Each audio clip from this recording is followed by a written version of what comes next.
So I am not here to sugarcoat anything for you. I've been a journalist for nearly 20 years. And quite frankly, I can tell you there's no way to downplay the serious situation that we're in as a nation. 26.4% of voters chose Clinton, 26.2% chose Trump, 42% decided not to vote at all. There are protests in cities all over the country. The number of hate crimes against Muslims has never been this high since 9/11. Nazi graffiti has shown up on buildings, and a group of kids in Michigan chanted "Build the Wall" while their Latino classmates wept. It's a really serious situation. On the other hand, I am not here to help you wallow in despair. I am not here to support either candidate. I'm not going to complain about the Electoral College. I am not going to tell Clinton supporters to get behind their new president, because all of this goes way beyond politics.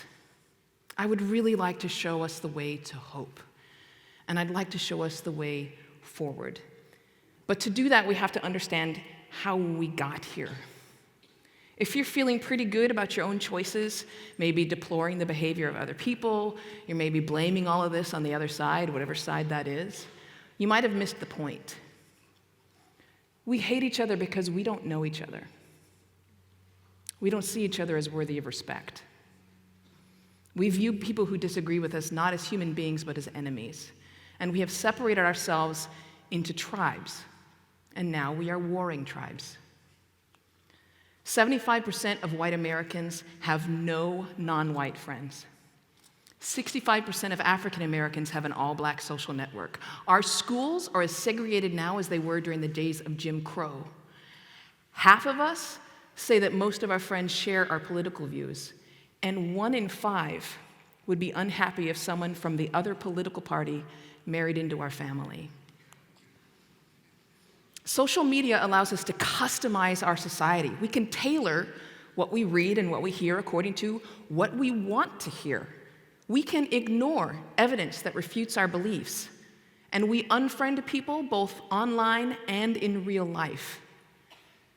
If you were surprised by the results of November 8th, that's a reflection of the extent to which you've isolated yourself from people who think differently and look differently.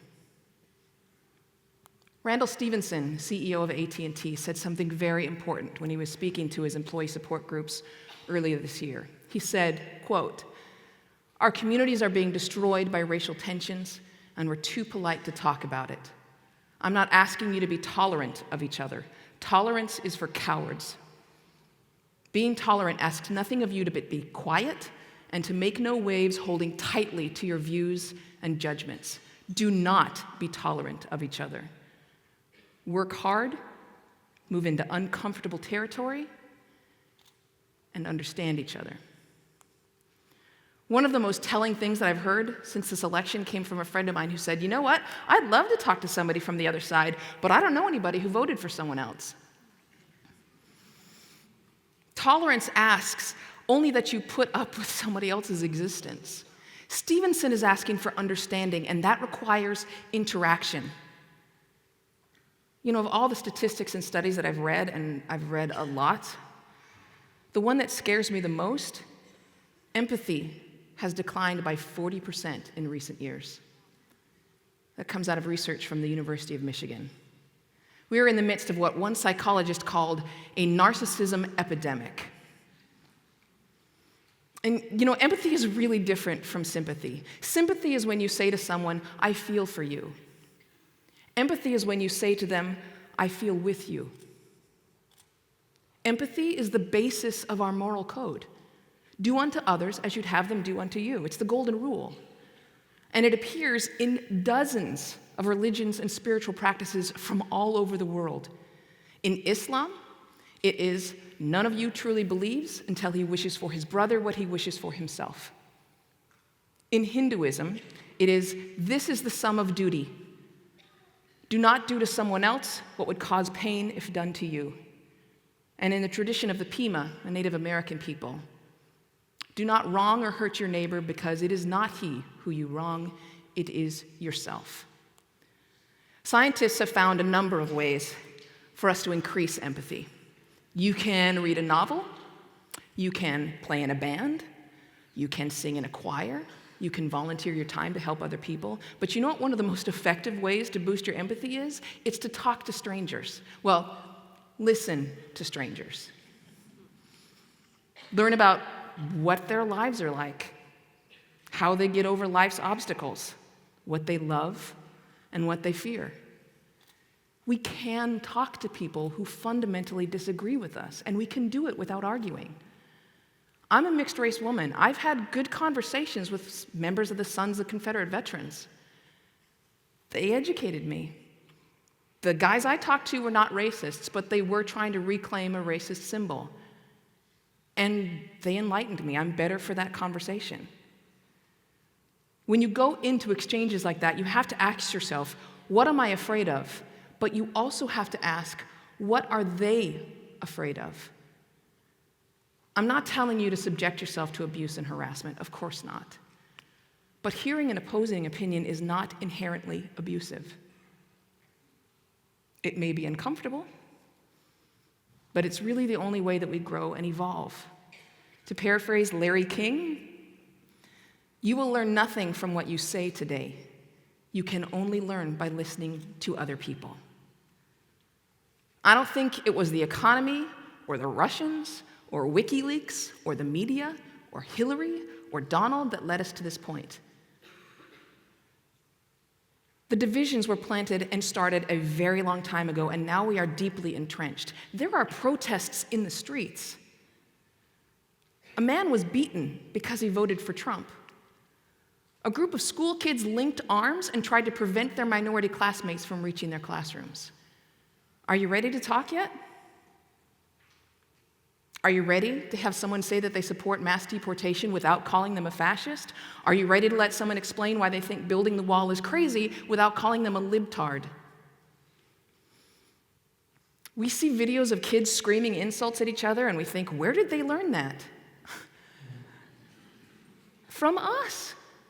We can't talk about politics without insulting each other. And we explain away disagreement by saying the other side is ignorant or stupid or elitist or in denial. Take a look at these two tweets. They were sent less than 4 hours apart.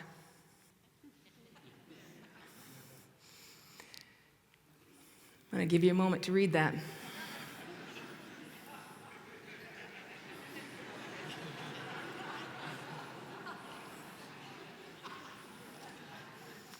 The situation could not be more critical for our country, and the stakes could not be higher. We're going to have to find our way back to civility, and we're going to have to learn how to talk to each other. And I want to give you some tangible tools so you can get this process started. So, here are 4 tips that just might help you talk to someone who disagrees with you politically. First, don't try to educate anybody, and do not try to change anybody's mind, because you know what? You probably cannot change anybody's mind. It's really hard. In fact, it's so hard, we almost never change our own minds. That's scientifically true. Most of us suffer from something called the backfire effect. And basically what that means is if we believe something and someone presents evidence to us that refutes our belief, it makes us believe stronger. When we believe it, and then we see facts that say that's not true, it backfires. So don't bother. Don't go into a conversation trying to educate or teach someone. Go in there to learn. And remember the words of Carl Sagan, who in his baloney detection kit said, try not to get overly attached to a hypothesis just because it's yours. Tip number 2, don't prejudge. There's a concept in psychology that's called the halo and horns effect. And basically, if we have a favorable opinion of something, we are already ready to accept and approve of everything that person says or does, and then the opposite. So if somebody walks in wearing a Bernie Sanders t-shirt or a Make America Great Again hat, we are primed to either accept or disapprove of everything they say. But people are not political platforms. People are not talking points. They may spout catchphrases, but if you talk to them long enough, usually you can get beyond that. People are complicated, and they're nuanced. And those complications are what make people so damn interesting. You may disagree on nuclear policy, but totally agree on healthcare. You may disagree on just about everything, but both agree that dogs are better than people. People are not the politicians that they vote for. Number 3, show some respect at all times. You may think they don't know what it's like to be you. You don't know what it's like to be them. Life is hard, and it's hard for everybody. Maybe you don't approve of the solutions they've come up with. Maybe you think you would have done it a different way. But they think they're doing the best that they can. So show them the respect you demand for yourself. Show them the respect you want for your parents, or your kids, or your best friend. And number 4, stick it out. Don't walk off in a huff. Don't throw your hands up and say, this isn't worth it, this is pointless. I can tell you right now, it's not fun. It is not fun to hear someone tell you that everything you believe is wrong. But take a breath, wait before you respond, and hang in there. We can talk to people that disagree with us, and you know what? We must.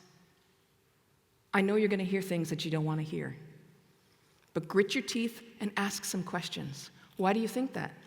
What makes you so passionate about that? What's your source? I think this election has exposed some underlying forces in our nation that we've been in denial about for a very long time. And I hope we can grapple with that instead of discounting the evidence we don't like and embracing everything that proves us right. You know, Facebook tailors your newsfeed so it can fit into your biases. Stop getting your news from Facebook.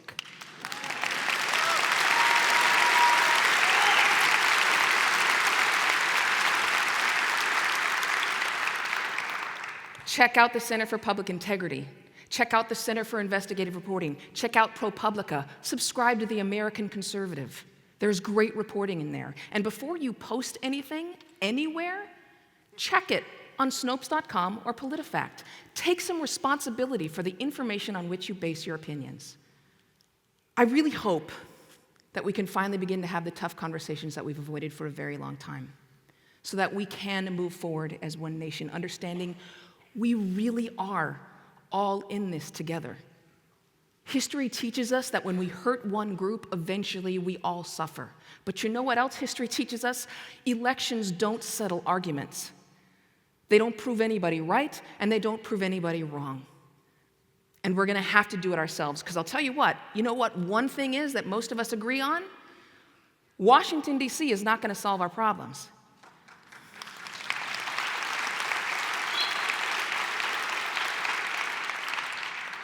No matter who won, half of the country was going to be angry and upset. We said terrible things about each other. And the election was not going to make any of that go away. The divisions that led us to November 8th were still there the next morning. And we're going to have to stop isolating ourselves and start learning how to talk to one another. 2016 is a really critical moment in our history. I truly believe it could be the catalyst for change, but we have to be careful about the kind of change that we get.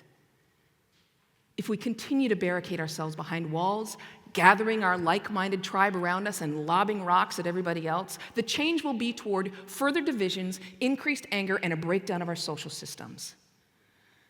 But if we can find empathy, if we can find understanding, the change could be toward a positive turning point. November 9th of 2016 could be the beginning of a new era. So get out there. Be uncomfortable. Let yourself be shaken. I know that a lot of people are looking for hope, and I promise you, you can find hope in other human beings. People are not stereotypes. People are better than you think, and they'll surprise you. You can find inspiration and optimism in other people. But first, you have to see them as people, and you have to hear them out. Thanks.